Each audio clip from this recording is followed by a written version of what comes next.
Halo pemirsa, apa kabar hari ini? Semoga Anda selalu sehat di masa pandemi dan selalu bersemangat untuk menjalani aktivitas. Bagi pemirsa yang harus tetap bekerja di luar rumah, jangan lupa untuk menggunakan masker. Hari ini, program Berita Newspoint hadir menjumpai Anda bersama saya Khairunisa. Selama 30 menit ke depan, Newspoint akan menyajikan berita terbaru seputar Universitas Brawijaya dan Malang Raya. Jangan kemana-mana, keep on our channel Newspoint.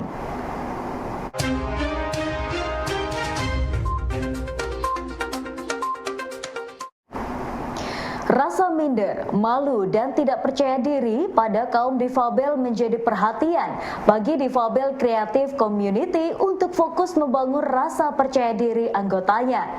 Menurut Dwi Lindawati, pengurus DC2, fokus dari komunitasnya adalah mengajak anggota untuk dari zona nyaman, malu tersebut dengan menemukan potensi anggotanya dalam bidang kreatif. Linda menyebut beberapa kegiatan DC2 seperti melatih public speaking, bermain film dilakukan dengan tujuan agar anggota tidak merasa minder dan tidak percaya diri ketika beraktivitas dalam masyarakat. Aktivitas untuk di Malang banyak banget ya Pak, kalau misalkan memang kita mau mengenal mereka kayak gitu, dan mungkin salah satunya adalah saya sebagai anggota kami ini istilahnya wadah buat teman-teman yang memang bergerak di kayak motor roda 3. Kalau kami mungkin di istilahnya wadah untuk berkarya, teman-teman, istilahnya kami ini lebih memperbaiki mental dari teman-teman kayak gitu. Jadi kayak misalkan yang biasanya pemalu, kami memberikan pendampingan buat teman-teman seperti itu untuk bisa mau keluar dari zona yang selama ini mereka ibaratnya hanya terbatas di rumah saja, tapi kami memberikan mereka itu stimulus untuk ayo dunia ini lebih berwarna loh dari teman-teman kayak gitu. Dan akhirnya kalau misalkan memang mereka sudah berani untuk keluar dari zona yang di mereka itu, kami akan memberikan pelatihan-pelatihan juga terkait kerajinan maupun apapun yang bisa dilakukan. Kepala ULP Barang dan Jasa Kota Malang, Wijaya Saleh Putra menyebutkan event Malang Islamic Movement 2021 dapat membantu kebangkitan pelaku UMKM setelah masa pandemi. Saat mewakili Wali Kota Malang, Saleh menyebutkan kegiatan seperti ini perlu mulai dibangkitkan kembali dengan tetap menerapkan protokol kesehatan dengan membatasi jumlah pengunjung. Saleh berharap para pelaku UMKM dapat memanfaatkan momen pameran ini untuk mempromosikan produknya dan menampilkan produk yang terbaik agar dilirik oleh para konsumen. Suatu event atau kegiatan yang menurut saya bisa membangkitkan dunia ekonomi Kota Malang, terutama setelah kita menghadapi pandemi atau sekarang juga masih tenaga kerja ya. Perekonomian ini kan perlu kita naikkan lagi, kita kuatkan lagi. Nah, kegiatan Malang Islamic Movement ini yang memfasilitasi UMKM yang produksi yang pakai makanan, minuman, busana, fashion, termasuk produk-produk barang yang lain, kan bangsanya Islam. Harapannya itu masyarakat bisa lebih yakin dan bisa merasa terlindungi terkait dengan masalah halalnya, khususnya untuk produk makanan. Sehingga kalau mereka bisa beli atau mereka membeli produk makanan yang ada di sini, yakin kan bahwa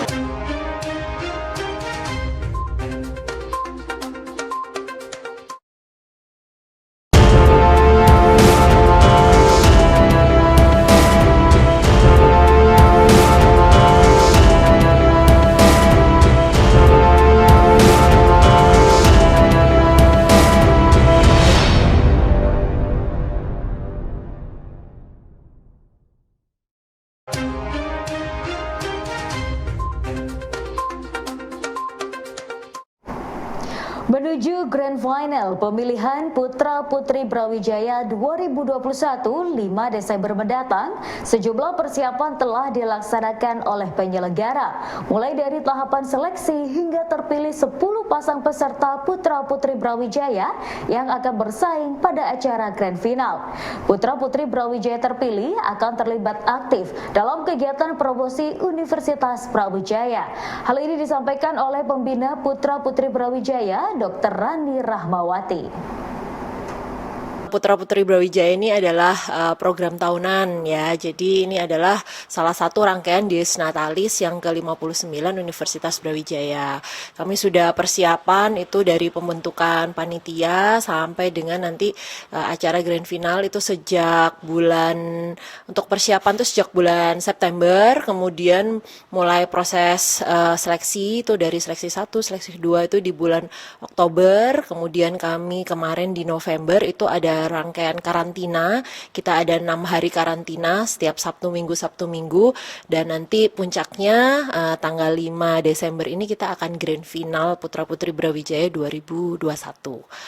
Ya, jadi Putra Putri Brawijaya ini nanti ketika terpilih dia ini bekerjanya untuk humas gitu ya. Jadi di bawah naungan Humas UB dengan Pak Koto ya. Nah kemudian jadi nanti apabila ada program-program, kalau dulu banyak sekali kegiatan-kegiatan luring ya, jadi mereka misalnya ada acara-acara seperti pameran, seperti expo dan lain sebagainya. Kemarin pada waktu KMI Expo itu kebetulan MC-nya semua dari Putra Putri Brawijaya begitu. Kemudian mereka juga bantu untuk promosikan kalau ada acara-acara UB baik yang nasional ataupun internasional begitu. Dulu zaman luring gitu sempat kalau ada acara-acara ke luar negeri gitu ya, mereka mungkin satu pasang perwakilan juga dibawa seperti itu. Nah kemudian selain itu mereka juga sebagai duta kampus gitu. Jadi kalau ada acara-acara di kampus lain, biasanya juga ada acara-acara pemilihan putra-putri dari UM, UNER. Nah itu selalu mengundang begitu. Jadi kita selalu kirim perwakilan untuk duta kampus gitu. Jadi ya ikut mempromosikan, kurang lebihnya mempromosikan Universitas Brawijaya juga begitu, dan juga bantu mempromosikan ke anak-anak SMA seperti itu, mempromosikan aktif. IG kami aktif gitu, followersnya juga lumayan. Jadi untuk yang terpilih finalis ini kan nanti akan masuk paguyupan Putra Putri Brawijaya. Nah di paguyupan itu mereka juga harus bikin acara dari paguyupannya sendiri seperti live talk show, kemudian memberitahu tentang banyak hal lah tentang kehumasan, kemudian tentang Universitas Brawijaya.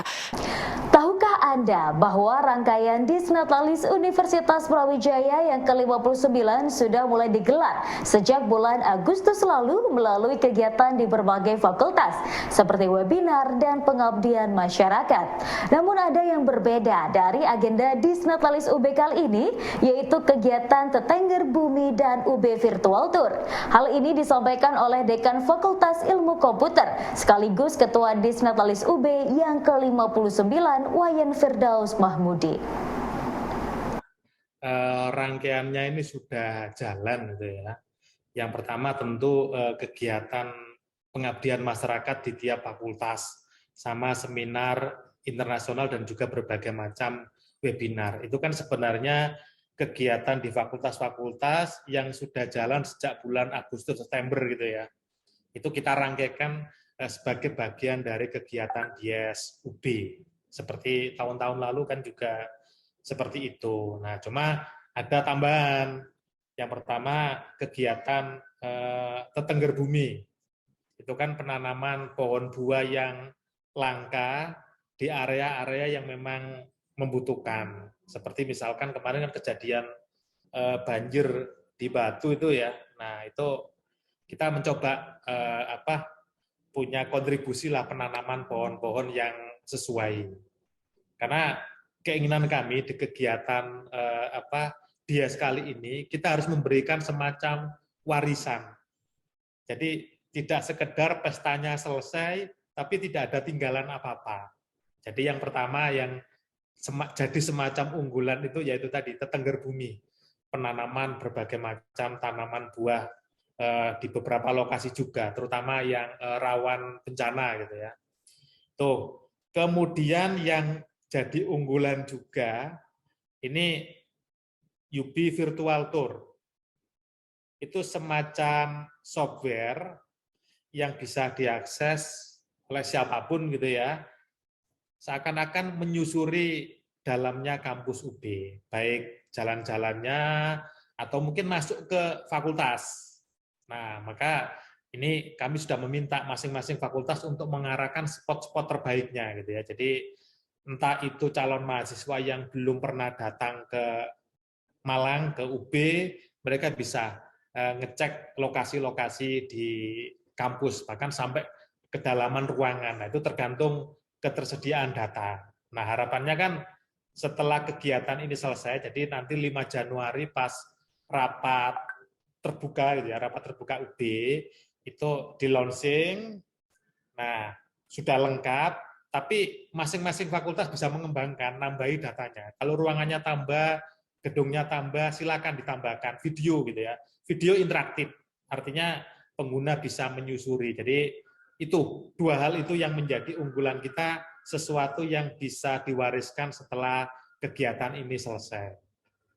Saya Nufrilanani, Rektor Universitas Brawijaya, menyambut baik kegiatan Tetangga Bumi 59 dalam rangka juga untuk menghijaukan bumi kita. Saya menghimbau seluruh warga Universitas Brawijaya juga bisa ikut berpartisipasi dalam rangka penghijauan, bisa menanam dimanapun berada, khususnya yang disediakan oleh panitia Tetangga Bumi dalam rangka Dies Universitas Brawijaya dan juga untuk Dies Fakultas Ilmu Komputer. Saya berharap mudah-mudahan dengan kegiatan Tetangga Bumi yang dilakukan melalui penghijauan ini bisa menambah lingkungan tambah baik, hidup tambah nyaman, sehingga dengan demikian lingkungan menjadi bersih dan sehat. Bagi scholarship hunter, terkadang saat akan melamar suatu beasiswa yang memiliki persyaratan penulisan esai sudah menjadi momok tersendiri. Apalagi jika ide untuk menulis sebuah esai belum muncul. Para scholarship hunter bisa menyimak tips dari Anima Rahmatika Putri, seorang mahasiswi Teknik Kimia Universitas Brawijaya yang juga seorang awardee Pertamina Foundation Scholarship tahun 2021. Salah satu tips yang disebutkan adalah menjadi diri sendiri. Ini penting karena dengan menjadi diri sendiri, kita akan menulis dengan jujur dan apa adanya di dalam esai, sehingga pembuktian saat lanjut ke tahap wawancara bisa menjawab dengan lancar dan jujur pertanyaan-pertanyaan yang diajukan oleh reviewer. Menulis atau memberikan yang memang setujuan, sevisi kayak gitu. Nah, karena kebetulan sebelum ada proses rekrutmen ini, itu saya dan teman-teman seangkatan itu ada proyek kayak bakti sosial kecil-kecilan gitu. Jadi kayak bagi-bagi sembako ke orang-orang di sekitar Malang kayak yang membutuhkan. Nah, jadi itulah yang saya jadikan buat topik esai saya. Jadi kan karena emang gimana sih caranya kita untuk bertahan di kala pandemi ini, ya kita harus berbagi untuk siapapun yang memang punya kelebihan, entah itu di finansial atau mungkin di pengetahuan, itu ya kita berbagi di situ. Nah itu karena apa ya istilahnya saya merasakan sendiri, berarti ketika menulis di esai itu juga lebih kelihatan realnya kayak gitu. Jadi just be ourselves aja. Jadi kalau emang misalnya yakin itu udah dilaksanakan itu lebih bagus. Jadi nanti ketika dieksplor sama Bapak Ibu reviewernya oleh ketika wawancara itu kita bisa benar-benar nyeritain kondisi realnya kayak gitu. Nah, terus yang kedua juga itu bagaimana sih caranya kita recovery. Nah, kalau misalnya itu sebenarnya bisa dilihat dari beberapa istilahnya apapun bisa dilakukan. Nah, tapi karena di sini saya nekaninnya itu karena permasalahan ekonomi di situasi pandemi kan banyak yang terdampak banget. Nah, makanya itu pertama untuk aksi nyatanya itu saya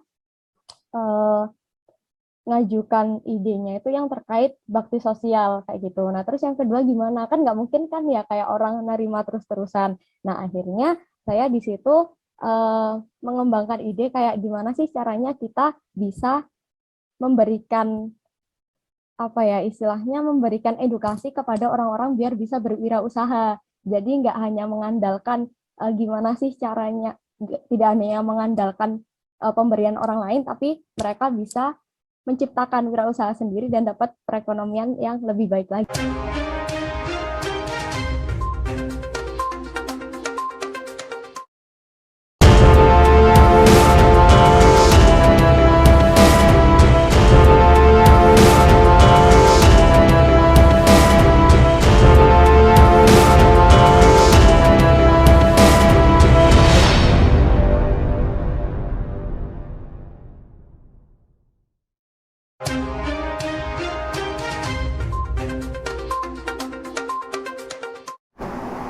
Wirausaha bidang peternakan masih dibutuhkan dalam jumlah banyak di Indonesia. Untuk itu dibutuhkan kerja keras untuk memunculkan wirausaha bidang peternakan.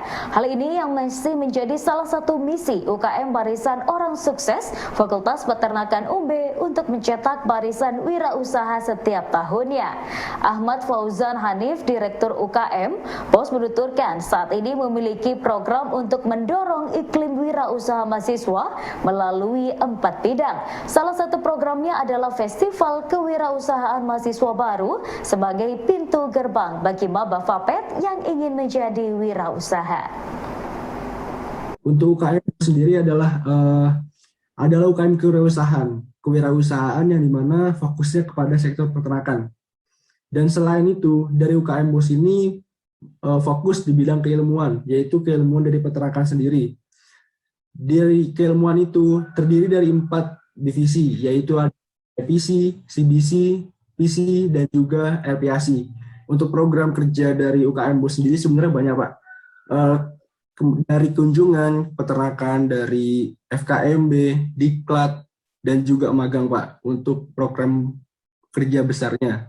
Karena apa? Dari UKM BOS ini memiliki beberapa program kerja yang istilahnya dapat dikatakan besar, karena fokusnya ke dalam bidang peternakan dan juga membuat teman-teman dari UKM BOS ini meningkatkan skill dan juga intensitas dari teman-teman untuk menjadi seorang wirausaha dan juga sarjana muda di bidang wirausaha tersebut, Pak.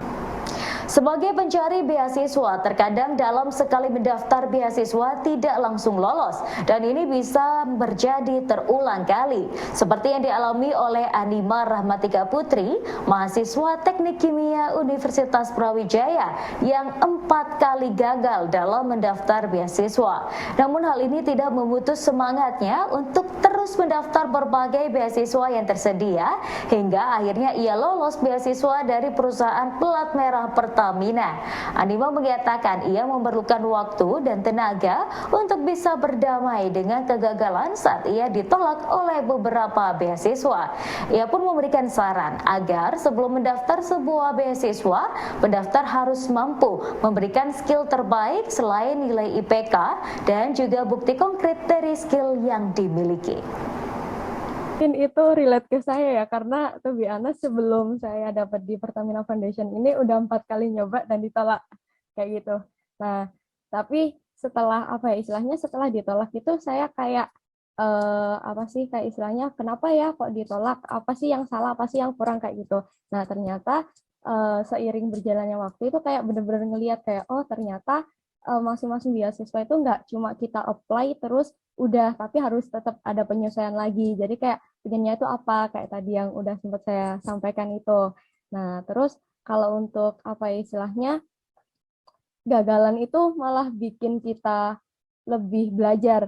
Jadi istilahnya kalau misalnya kita nggak rezeki di satu hal, berarti ya emang itu bukan rezekinya kita. Jangan patah semangat dulu untuk nyoba-coba yang lain, karena dari ketika saya kemarin ditolak beberapa beasiswa itu, ketika saya keterima di PFS ini itu benar-benar kayak oh ternyata ini benar-benar saya, soalnya saya juga basicnya orang yang suka di lingkungan kayak gitu kan Kak, jadi benar-benar lebih ada hikmahnya gitu. Jadi kalau emang misalnya buat teman-teman yang memang mau nih untuk mendaftar beasiswa atau sedang mempersiapkan beasiswa, persiapkan skill terbaik. Jadi nggak cuma di IPK aja, nggak cuma di skill aja, kayak misalnya pintar ngomong atau mungkin gimana caranya kita bisa bersosialisasi, beradaptasi ke orang-orang, itu siapkan juga kayak istilahnya buktinya itu apa kayak gitu. Kayak bener nggak sih ini kayak gimana? Jadi bener-bener nggak cuma apa yang kita sampaikan kita itu orangnya A, kita itu orangnya B, tapi tahu bener-bener actionnya itu kayak gimana, Bu. Mempertahankan dan meningkatkan prestasi mahasiswa menjadi perhatian Fakultas Teknologi Pertanian UB agar prestasi mahasiswa yang telah tercapai dapat terus berlanjut. Untuk itu melalui bidang kemahasiswaan, FTP menyiapkan supervisor untuk mendampingi mahasiswa baru meraih prestasi pertamanya. Wakil Dekan Bidang Kemahasiswaan FTP UB, Yusuf Hendrawan memaparkan, supervisor ini adalah kakak kelas yang sudah menjadi dan memiliki prestasi dan bertugas mendampingi mahasiswa baru pada tahun pertama untuk berkompetisi di internal fakultas dan universitas. Peran supervisor selain melakukan mentoring juga menata agar jenjang prestasi mahasiswa baru dapat berjalan runtut sesuai dengan levelnya. Yang benar, mulai mahasiswa baru mereka harus aktif untuk berkompetisi, misalkan mulai dari PIMBA ya, bukan ilmiah mahasiswa baru, mereka diajari. Kita sudah ada SPV itu supervisor itu dari kakak kelas yang mereka sudah berhasil ya, baik di berbagai macam kompetisi nasional maupun internasional. Mereka akan membina adik-adiknya yang maba itu untuk mendampingi mereka mulai dari pelatihan penulisan karya ilmiah, kemudian penulisan proposal, kemudian pelatihan logbook, pelatihan desain PPT, pelatihan presentasi, pelatihan desain animasi dan lain sebagainya. Ya, sehingga mereka diberi bekal itu, mereka sanggup untuk membuat proposal, mereka bisa berkompetisi di level mahasiswa baru, kemudian mereka nanti bertanding di Rektor Cup. Itu fokus mereka untuk maba tahun pertama seperti itu. Tahun kedua mereka harus mulai berpikir nasional. Nah, di level nasional itu sudah ada banyak sekali list kompetisi yang bisa kita ikuti. Nah, itu nanti ada SPV-nya sendiri untuk pendampingnya sendiri. Nah, pendampingan sendiri itu seperti pelatihan-pelatihan tadi tetap jalan ya. Misalkan setiap minggu, setiap berapa minggu itu kita ada kelas ide. Kelas ide itu yang mengadakan adalah mulai kita mengundang pembicara dari dosen atau mungkin dari mahasiswa yang sudah berhasil.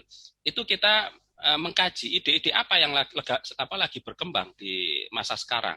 Sehingga wawasan dari adik-adik mahasiswa yang masih baru itu bisa terbuka. Oh, sekarang tuh zamannya teknologi ini. Nah, sehingga apa yang bisa dijadikan ide, mereka bisa dapatkan pada saat mengikuti kelas ide. Ya pemirsa, informasi tadi sekaligus menutup perjumpaan kita hari ini. Jangan lupa saksikan News Point setiap hari pukul 19.30 waktu Indonesia Barat hanya di UBTV, Televisi Pendidikan Universitas Brawijaya. Saya Khairunisa dan seluruh kru yang bertugas pamit undur diri. Tetap patuhi protokol kesehatan, wajib menggunakan masker. Terima kasih dan selamat beraktivitas.